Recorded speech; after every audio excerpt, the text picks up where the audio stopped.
Hey guys, Rob from the Off-Grid Tiny House. Update on my dad and everybody. We went to his appointment. This was not for his cancer. It was for the defibrillator that they put in him when he had the incident of passing out driving.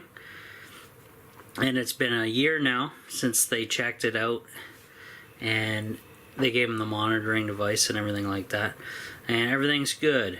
So they don't want to see him for another year, and so that was good. And so since we were there in the big city and visiting my brother there too,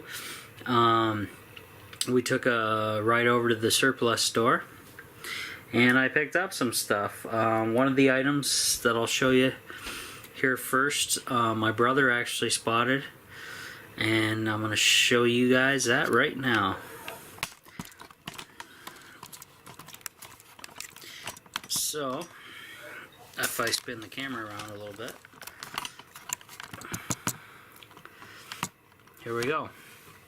So, what this is, guys, is a indoor-outdoor long-distance Wi-Fi antenna and Wi-Fi extender, and it says it connects to internet hotspots up to half a mile away. We will see. And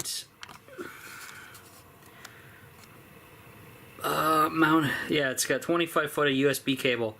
Now it comes with a CD for an app and what have you and all that, but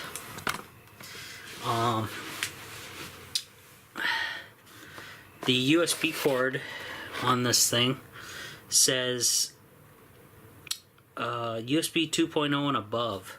So it's like a high-end unit type of deal. So here's this unit here, the receiver or antenna. I think it's a receiver though.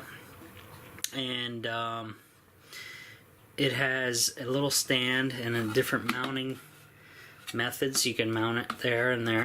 So where I basically have to experiment with this at the tiny house to see if I can pick up a free Wi-Fi from somebody, if at all possible.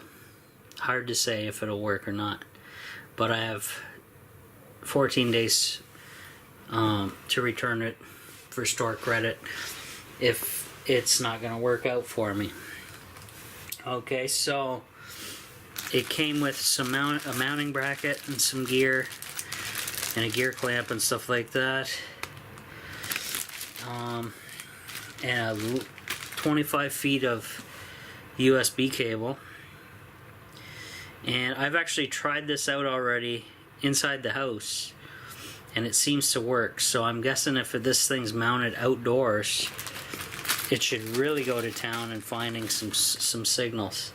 It all depends on, you know, direction and what have you, and where am I going to mount this thing on the trailer. But we will figure that out in a future video. My dad also said, well, if you're going to do this, you're going to need a computer over there. And his laptop, which he doesn't use very often, he said just use that instead of bringing my new one over there, just to try it.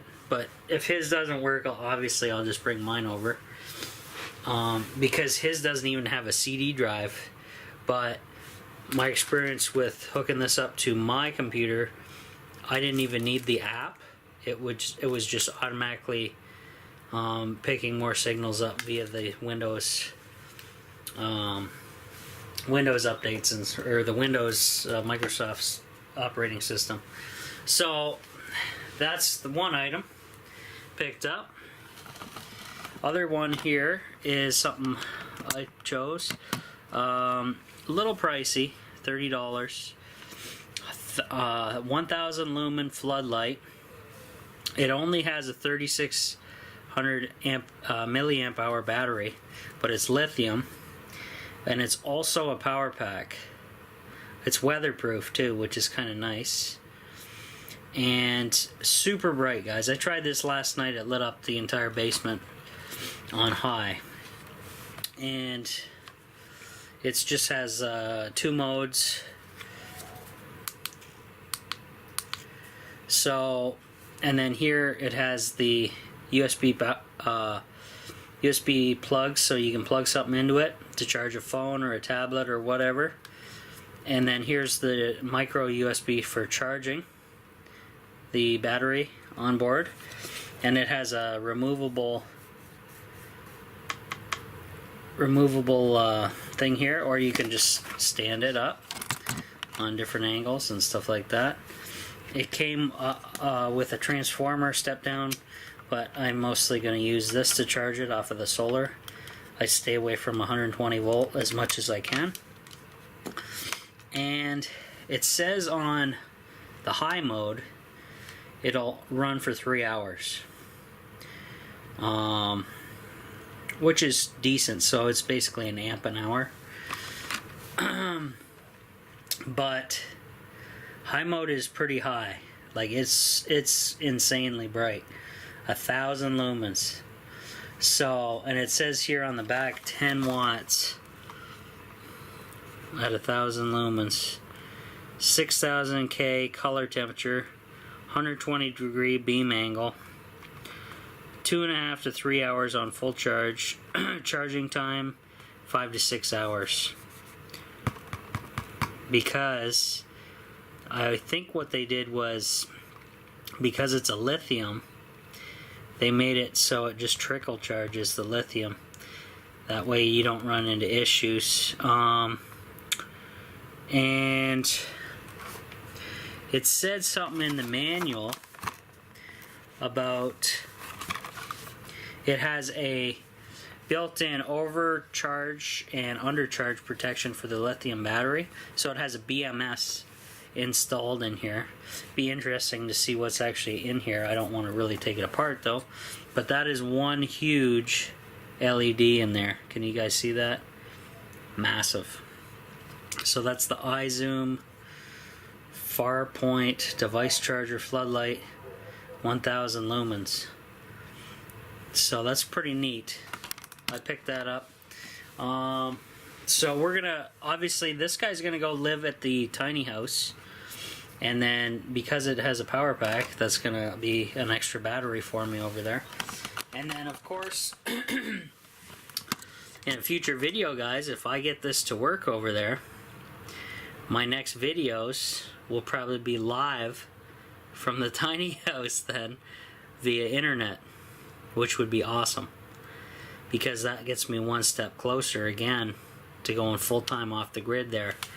That way I can still maintain the YouTube channel, comment to you guys, get back to you guys, post videos, etc, etc, etc. So pretty awesome. So we'll see you guys in a future video. Got some cool stuff here from the local surplus store, and stay tuned for this guy especially to see if it's what it's cut out to be. So see you guys in a bit.